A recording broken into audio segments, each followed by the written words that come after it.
Hello everyone, today we will start the next topic in unit 4. First we will do an important remark. The norm function is multiplicative.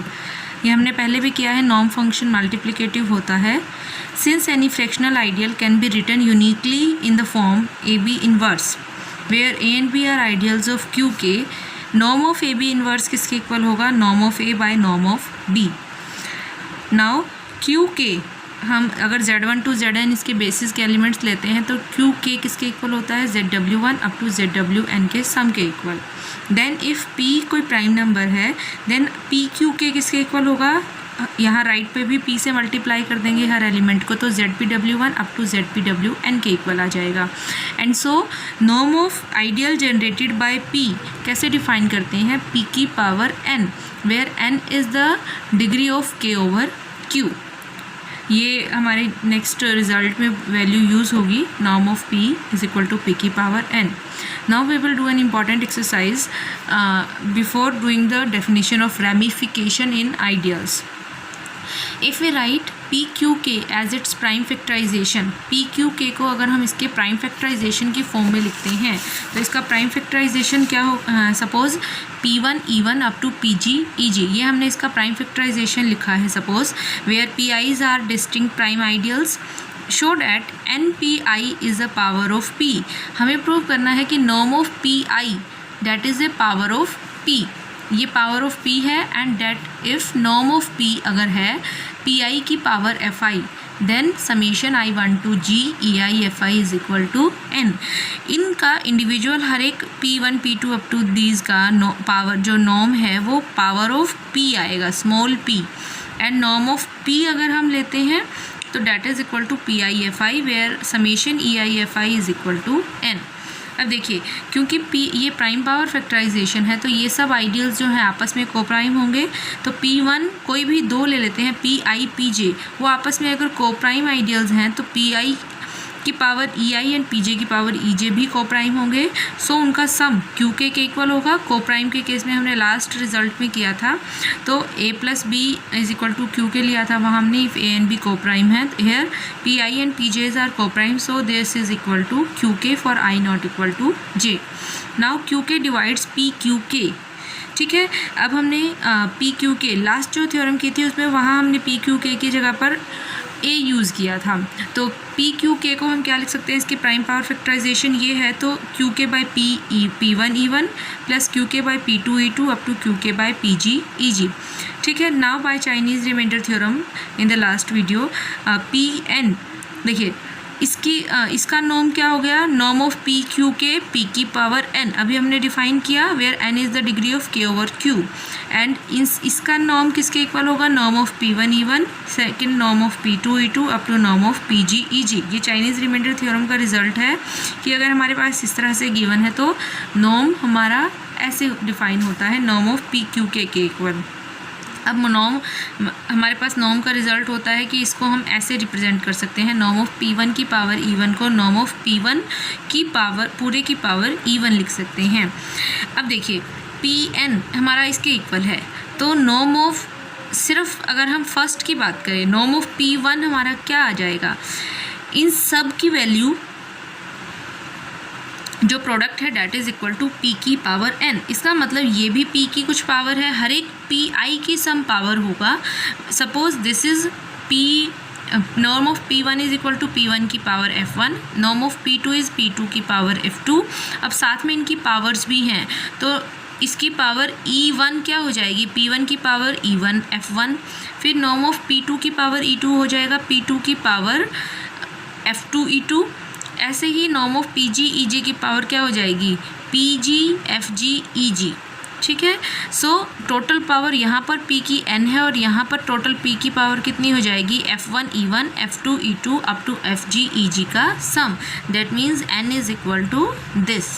यही हमें prove करना था. अब देखिए the number EI found in previous exercise is called ramification degree of PI. जो हमने अभी define किया है ये प्राइम पावर फैक्टराइजेशन, इसमें EI जो है ये रेमिफिकेशन डिग्री ऑफ PI होता है. P1 की रेमिफिकेशन डिग्री है E1, P2 की है E2. इस तरह से पी आई की रेमिफिकेशन डिग्री ई आईज होती हैं, अगर हम इस तरह से डिफाइन करते हैं। एंड कोई भी prime number P ramifies in K if sum EI is greater than equal to 2. This P will ramify in K if कम से कम एक ये जो पावर है it is greater than equal to 2। Some EI अगर ग्रेटर देन इक्वल टू 2 आता है तो P जो प्राइम नंबर है it ramifies in K. So if all the FIs are 1, अगर सारे के सारे FI इसमें 1 हो जाते हैं तो we say that P splits completely. Now we will do before proving Dedekinds theorem we will do some important exercises and definitions. So first definition is D inverse.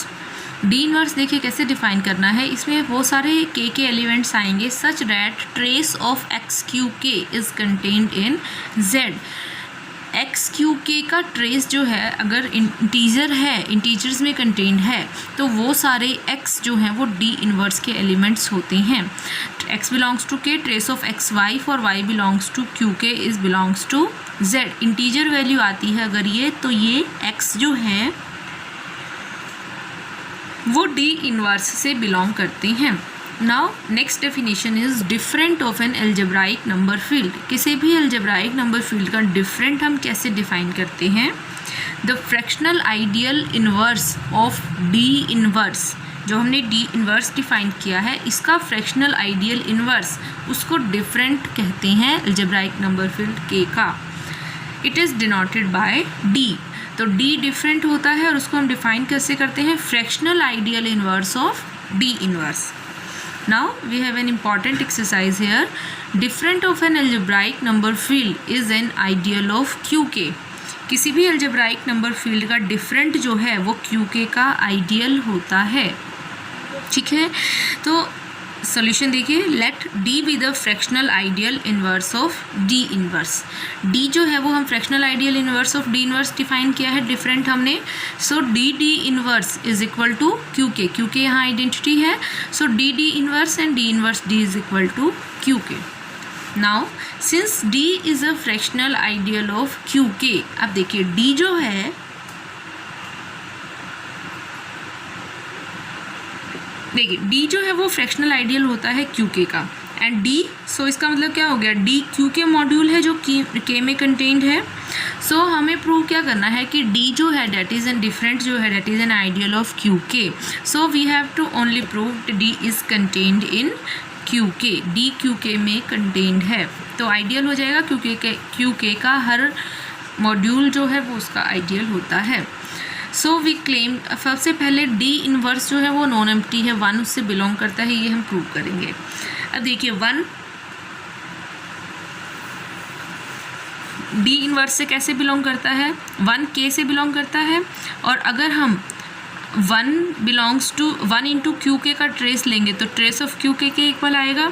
और क्यू के का trace of any algebraic integer Z से हमेशा integer होता है. किसी भी algebraic integer का trace हमेशा इंटीजर वैल्यू होती है. So this is contained in Z. सो 1 जो है वो इस कंडीशन को सेटिस्फाई कर गया. इसका मतलब 1 डी इन्वर्स से बिलोंग करता है. अब अगर 1 डी इन्वर्स से बिलोंग करता है इसका मतलब D is contained in D D inverse. Both side D से मल्टीप्लाई करें suppose. So D is contained in D D inverse that is equal to Q K identity. So D is contained in Q K. So Q K में का हर एक ideal जो वो उसका module जो है वो आइडियल होता है. So D is an ideal of Q के. Now we will do the next exercise. Important exercise है. norm of D is equal to determinant of the discriminant of K. हमें ये प्रूव करना है कि D का जो नॉर्म है that is equal to determinant of DK, discriminant of K. अब देखिए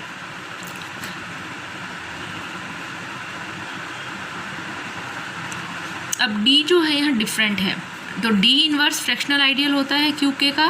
अब फ्रैक्शनल आइडियल बाय डेफिनेशन क्या होता है कि क्यू के मॉड्यूल होगा और ऐसा एम एग्जिस्ट करेगा such that M D inverse is contained in Q K by definition of fractional ideal. Also M D inverse is an Q K module. So M D inverse is an ideal of Q K. अब M D inverse भी ideal होगा Q K का, क्योंकि Q K module है और every Q K module is an ideal of Q K. So M D inverse is an ideal of Q के।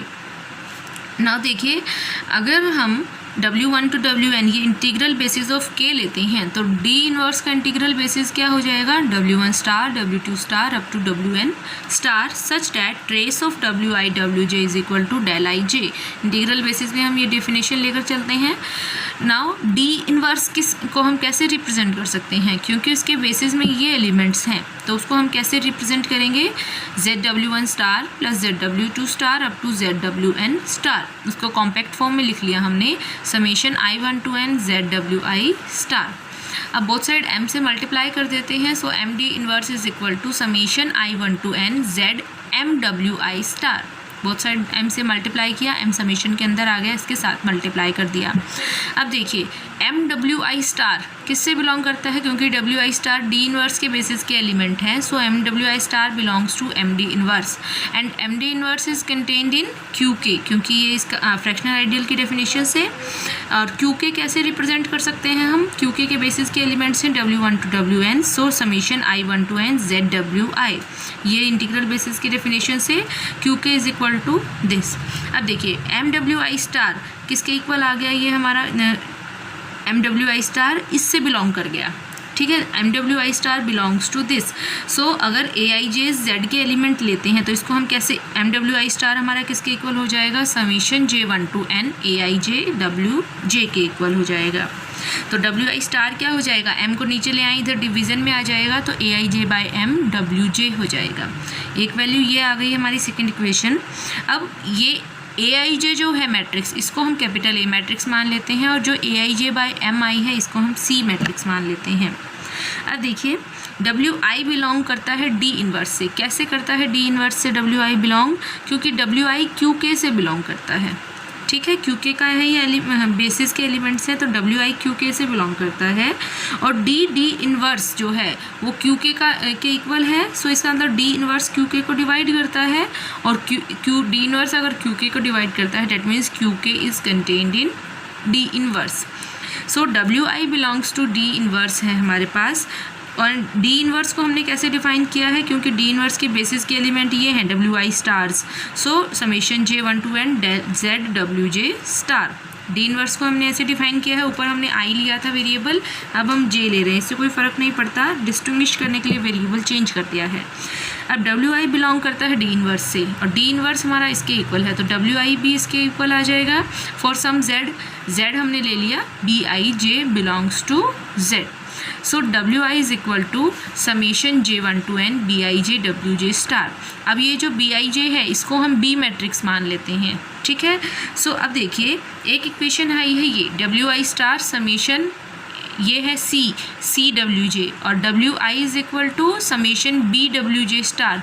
तो यहाँ WI स्टार है, WJ है, यहाँ WI और WJ स्टार है, तो ये दोनों एक दूसरे का इन्वर्स हैं, दोनों सेकंड एंड थर्ड इक्वेशन। इसका मतलब B and C these are inverses of each other. तो B और C एक दूसरे का इन्वर्स है, इसका मतलब BC is equal to identity and CB is equal to identity. So determinant of B इधर नीचे आ जाएगा तो 1 बाई डिटर्मिनेंट ऑफ C के इक्वल आ गया। अब देखिए अब हम लेकर चलते हैं D के। बाय डेफिनेशन ऑफ डिस्क्रिमिनेंट हमने जो पहले डिफाइन किया था, D के हमारा किसके इक्वल है, determinant of trace of WI WJ where N over N matrix, ठीक है। ये हमने पहले बाय DK की डेफिनेशन ये है, यहाँ WI की वैल्यू पुट कर देते हैं जो हमने पहले डिफाइन की है। WI जो है वो हमारा इसके इक्वल आ गया, BIJ की जगह अब हमने K वेरिएबल ले लिया क्योंकि J हम यहाँ भी यूज़ कर रहे हैं, तो summation I1 to N BIK WK star, ये WJ as it is that is equal to determinant of summation K1 to N। Trace हम अंदर ले गए हैं इसके साथ, इसको बाहर ले लिया, ठीक है, तो ट्रेस यहाँ शिफ्ट हो गया। अब trace of WI WJ star हमेशा डेल आई जे के इक्वल होता है। डेल आई जे को अगर मैट्रिक्स फॉर्म में लिखें तो आइडेंटिटी मैट्रिक्स बनती है, क्योंकि डायगनल्स पे 0 आते हैं, उसमें डेल आई जे में I और J अगर इक्वल हैं तो 1 वैल्यू आती है, अदरवाइज 0।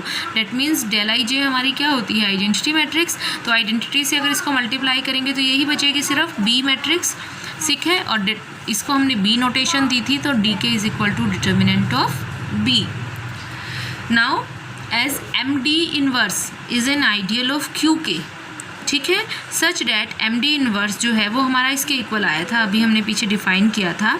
सो अब हम निकालेंगे D of K over Q MW1 star up to MWN star, इसका डिस्क्रिमिनेंट निकालेंगे तो ये इसके इक्वल आएगा m स्क्वायर DK के. इसके लिए हम एक रिज़ल्ट, ये कहाँ से आया है, हमने लास्ट चैप्टर यूनिट में एक रिज़ल्ट किया था. ये इफ़ n हमारा है Z∝1 Z∝2 up to Z∝n, alpha I integers हैं Li over Q, then discriminant of α1 to α_n किसके इक्वल होता है, कैपिटल M स्क्वायर DK के, वेयर m हमने डिफाइन किया है degree of QK over n, index of QK over n हमारा ये है. अब देखिए इसको इससे कंपेयर करते हैं तो हमारा MW1 स्टार ये तो है α1 α2 अप टू α_n, ठीक है, और n की जगह पर हमारे पास ये है, अब n की जगह पर क्या है, MD inverse Z MWI star, ये अल्फ़ा है तो Z∝1 Z∝2, तो MD इनवर्स किसकी वैल्यू है, n की. तो अकॉर्डिंग टू दिस m क्या आ जाएगा, QK ओवर n था, तो अब m क्या आएगा, QK ओवर MD इनवर्स आएगा, ठीक है. और m इसकी वैल्यू क्या होती है, order of QK by MD inverse, और ये इक्वल होता है नॉर्म ऑफ MD इनवर्स के. तो कैपिटल M हमारा आ गया नॉर्म ऑफ MD इनवर्स के इक्वल. तो D of K over Q this is equal to m square DK, where m is equal to norm of MD inverse, ठीक है, by this result. अब देखिए एक वैल्यू आ गई D ऑफ इसकी, ये आ गई. अब इससे ये एक और वैल्यू भी हम निकाल सकते हैं बाय दिस. अब हमने पीछे किया था MWI star is equal to summation J1 to N AIJWJ, ये हमने पहले वैल्यू निकाली थी.